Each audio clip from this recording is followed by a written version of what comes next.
هیواد ساتن غواړي بیا رغون غواړي لاس راوړې بارمران پالن غواړي غم د ځان دی پکار دی غم د هیواد غم د ځان دی پکار دی غم د هیواد زخمی وجودي خدر ملن غواړي زخمی وجودي خدر ملن غواړي هیواد ساتن غواړي بیا رغون غواړي لاس راوړې بارمران پالن غواړي غم د ځان دی پکار دی غم د هیواد غم د ځان دی پکار دی غم د افغانستان ملي رادیو تلویزیون ډیرو درنو لیدونکو السلام علیکم ورحمت الله وبرکاته. تاسو دا شیبه میهنی من یا زما وطن خبرونه ګوري. ډیرو درنو لیدونکو موږ دا ځل د پکتیکا سروبي ولسوالۍ هغه ولسوالۍ چې له مرکز خرنې نږدې په 80 کیلومتره وړاندې پرته ولسوالۍ ده. دغه ولسوالۍ که څه هم تر ډیره غرونو پوښلې ده او غرونه یې ډیر جلغوزي لري. د دې سیمې اوسیدونکي ډیری ځوانان په خارج کې مسافر دي د پردیسۍ شپې ورځې سبا کوي. ځینې په همدغو غرونو کې د جلغوزیو د حاصلاتو په راټولولو باندې بوخت دي. دغه هغه سیمه ده چې په همدغه نوې کلا کې موږ چې چیرته موقعیت لرو دلته د لومړي ځل لپاره د جمعې لمونځ هم په همدغه کلي په مسجد کې ترسره سو چې تر ډیره بریده پورې د افغانستان د اسلامي امارت د حج اوقافو د ریاست مسؤلینو سربیره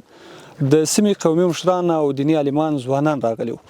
راځئ قدرمنو لیدونکو موږ د دغه سیمې له اوسیدونکو سره خبرې وکړو تر څو د سیمې په ستونزو لاسته راوړنو غوښتنو باندې پوه شو. موږ دا ځل او دا شیبه په همدغه سیمه کې چې نوې کلا ورته وایي دلته موقعیت لرو. موږ سره پاتې شئ. باغ د کوثر مې ته د ګل جامونه ونیسه کاندې غوټۍ وکړه پل جامونه ونیسه هر تږي بلبل ته له هر څه مخکې تاسې ته او د ملي ټلویزیون کارکوونکو ته مینوالو ته السلام علیکم ورحمت الله وبرکاته وایي. بیا له تاسې ځینې ډېره مننه کوو چې تاسې اولین وار داسې مثلا د موږ نوې کلا ته تاسې راغلي یاست نو دغه د افتخار ځای ده او موږ په دې باندې ویاړ کوو. نو هر کله راسئ ډېر خوشحاله شو. نو ما نوم د دې قوم مشر یم ملک یارګل. نو شکر الحمدلله چې نو افغانستان ته نو د حضرت عثمان رضی الله عنه په وخت کې اسلام راچدل.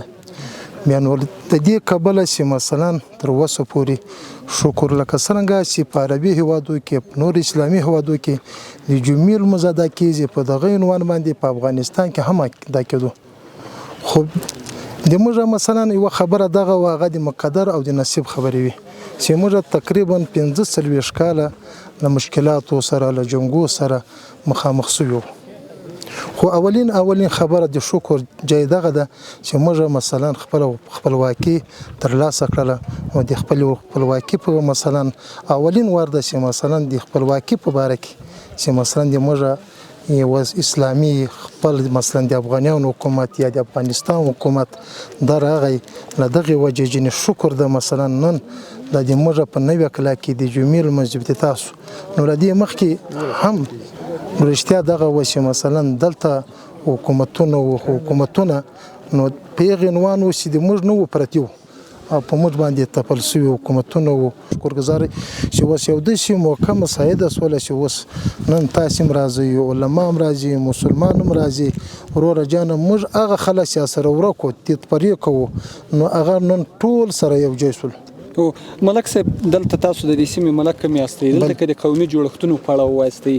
قومي جوړښتونه ستا کله چې پریکړې کیږي په دغه سیمه کې یا د قومو څو کورنیو ترمنځ ستونزې راولاړېږي تاسو حل لارې ورته لټوئ ستاسو د قومونو یا د دغو مشرانو خبره څومره په قوم چلیږي؟ نو د شکر جای دغه ده چې مثلا دغه له ابتدا جنې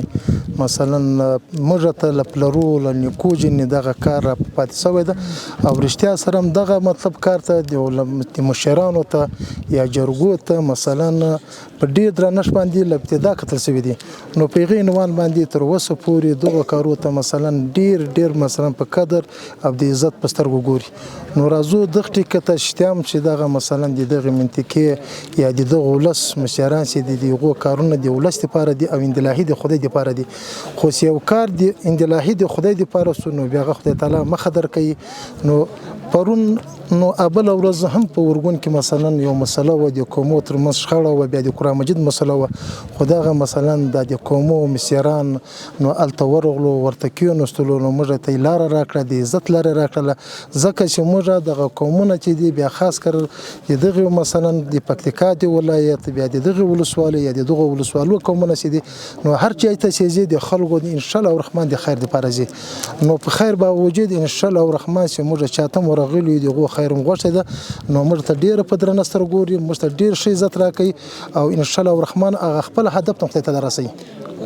په دغه سیمه کې کومې ستونزې دي په پاسنیو نوي کلا کې داسې ستونزې چې تاسو ته یاد وي چې باید یاد یې کړئ د پوهنې په برخه کې روغتیا په برخه کې نو رښتیا سره مخکې ما دغه اشاره وکړله چې مثلا افغانستان یو کړېدلی هېواد ده یو جنګ ځپلی هېواد ده نو اوس له جنګو جنې راوځي نو راځو دغه ټکي ده نو د 20 پیړۍ خبره روانه ده نو موږ رښتیا مثلا چې له دنیا جنې په شا یو خو بیا هم یو کار وسو چې په شا سو خو هم ګټل خبره ورسېده که نه نو دنیا چې ترقي کړې ده یا پرمختګي کړې ده دا ټوله په تعلیم او په علم سره شوې ده خو اولین خبره د امنیت زه خپله اوس مثلا د قوم مشر یم یا مثلا مسافریم کوم په اماراتو کې کوم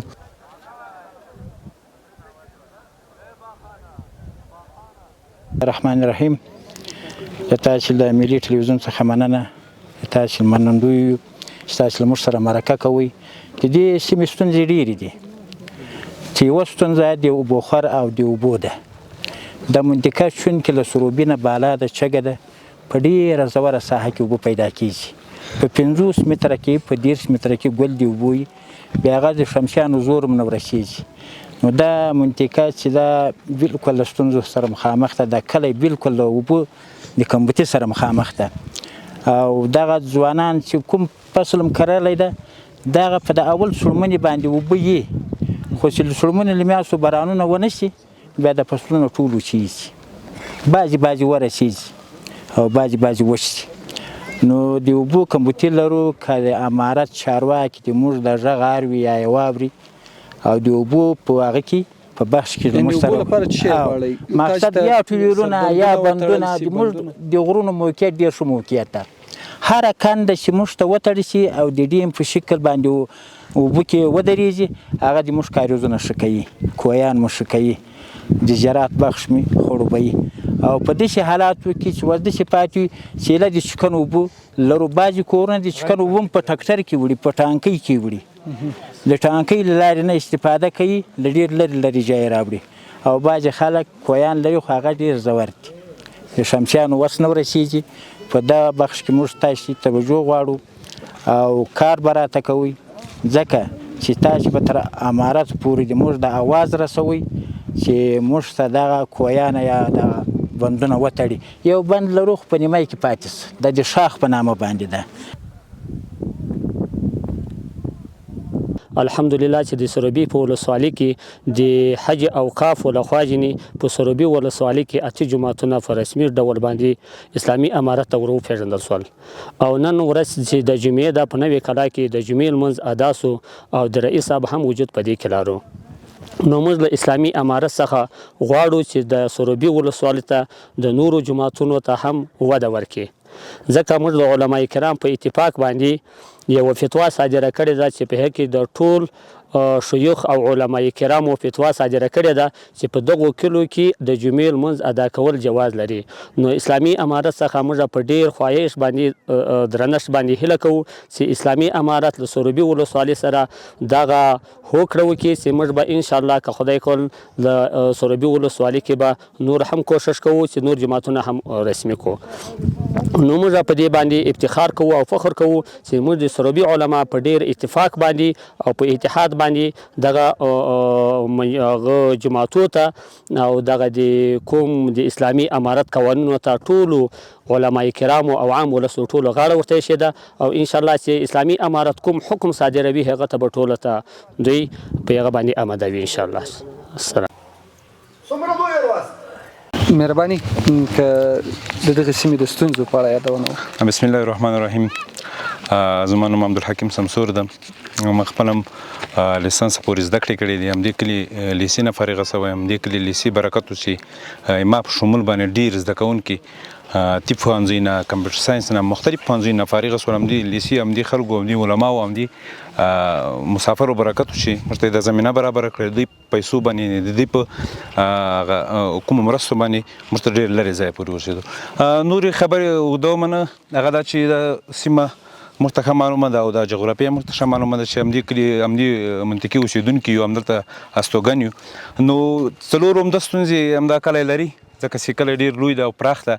هغه یو د روغتیا په برخه کې چې کلینیک لرو، یو فرعي کلینیک لرو، هغه په یو شخصي کور کې ده. که چېرته همدغه کلینیک ته یو تعمیر جوړ شي ځکه مخکې له مخکې نه د قوم له خوا نه مځکه هم توقف شوې ده. که چېرته په دې باندې کار وشي او د تعمیر زر ته زره جوړ شي، پوخ تعمیر ورته جوړ شي او څه پرسونل ورته اضافه شي او خدمات به نور هم لوړ شي او خدماتو ظرفیت به نور هم پر مخ لاړ شي. او بله عمده ستونزه د معرف برخه کې الحمدلله لیسې لرو، د ذکر هم لرو، د وناس هم لرو، ابتدایي هم لرو، د ذکرو مدرسې هم لرو، دارالفاظ هم لرو رسمي دولت سره. که چېرته همدا تعمیرونه فکر کوم دا نږدې تعمیر د بیخي د ړنګېدا په حال کې ده. که چېرته کار ورته وشي او د ترمیم سي له سره جني نو انشاءالله په آینده کې به بیا کومه ستونزه نه وي او کوم هلکان چې نجونې زده کړې کوي هغه به په ښه او ډاډه زړه سره زده کړې مخته یوسي. او بله یوه مهمه ستونزه لکه چې ملک صاحب درته یادواري کړله د جامع مسجد د ټولو پاسنۍ د ځینو کلو نوې کلا ځینې پورې نښتې کلي چې دي هغه دلته راځي ورته. که چېرې په دوبي کې دلته راسي نو فکر کوم چې که ته یې خپله ووینیم هغوی زیات دي، لمونځ کوونکي زیات دي، یعنې په جومات کې دننه نه ځایږي، د باندې ولاړ وي. که چېرته زموږ غوار وي د حج او اوقاف ریاست یا همداسې دولت اسلامي امارت او دلته یو جامع مسجد جوړ شي هغه په مدرسه کې د موږ په نوې کلا مدرسه کې او تر څو دغه لمونځ کوونکي په سهولت سره او په ښه ډاډه زړه سره نو د جمعې لمونځ ادا کړي دا به ډېر ښه وي. او یو بله خبره ځوانانو راته وکړله هغه دا چې ځوانان یو تفریحي پارک یا تفریحي یو میدان د لوبو لکه د کرکټ سو یا د فوټبال سو یا د والیبال سو هغه هیڅ لري نه دلته که نه. که چېرته هغه ورته جوړ سي د ځوانانو به نور هم تشویق سي او د دوی به د ورځ په اوږدو کې تفریح کوي.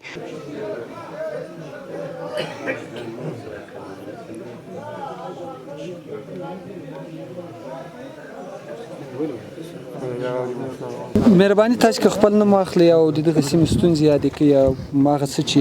د افغانستان اسلامي امارت په راتلو بدلون کړی او تاسو ترې خوشحاله یاست یادونه وکړئ. اول خو په سر کې له تاسې د ملي ټلویزیون نه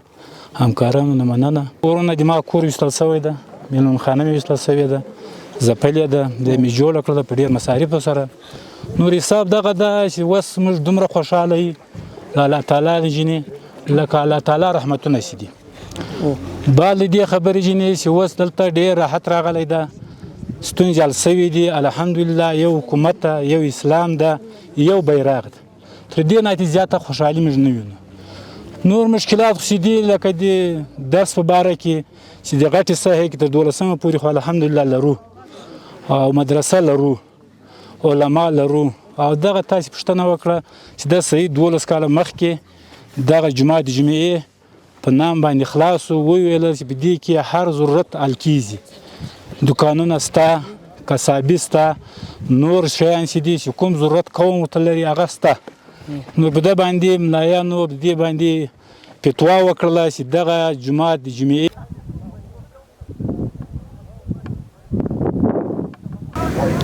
مهرباني رئیس صاحب نوې کلا ته مو د راتګ موخه څه وه په دې اړه خبره وکړي او د دې سیمې اوسیدونکي وایي چې دغه جومات لمونځ کوونکو لپاره بس نه ده یعنې ودانۍ یې کمه ده که لږ ورته پراخه شي او د دوی په امکاناتو کې دا د دوی غوښتنه ده نو په دې اړه به ستاسو تصمیم او راتلونکی پلان څه وي؟ الحمد لله وحده والصلاة والسلام على من لا نبي بعده اما بعد فاعوذ بالله من الشیطان الرجیم بسم الله الرحمن الرحیم. په اول قدم کې خو زه خپله د اوقافو د پکتیکا ولایت د اوقافو د ریاست لخوا په نمایندګي باندې د دغه سروبي د ولسوالۍ د نوې کلا له خلکو څخه ډېر ممنون یم چې دوی دا زمینه موږ ته برابره کړې وه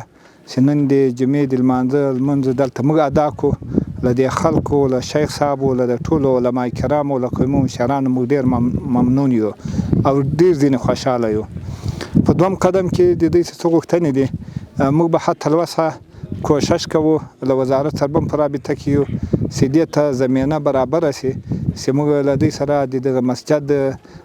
د آزادوالي او د مسجد د ښه اعمار په باره کې موږ له دوی سره حتی الوسه خپل امکانات نه درېغوو منډه ورسره اخلو تر وزارت تاییدات کوو هلته هم دغه فریاد و استغاثه یې مشرانو ته رسوو موږ له دوی سره په تمامه معنا باندې ورسره همکاره یو. دا د خیر قدم ده. الله تعالی جل جلاله دې دوی ته اجر ورکړي. ډېر پراخ او ډېر لوی خدمت یې شروع کړی. ډېره زیاته مننه رئیس.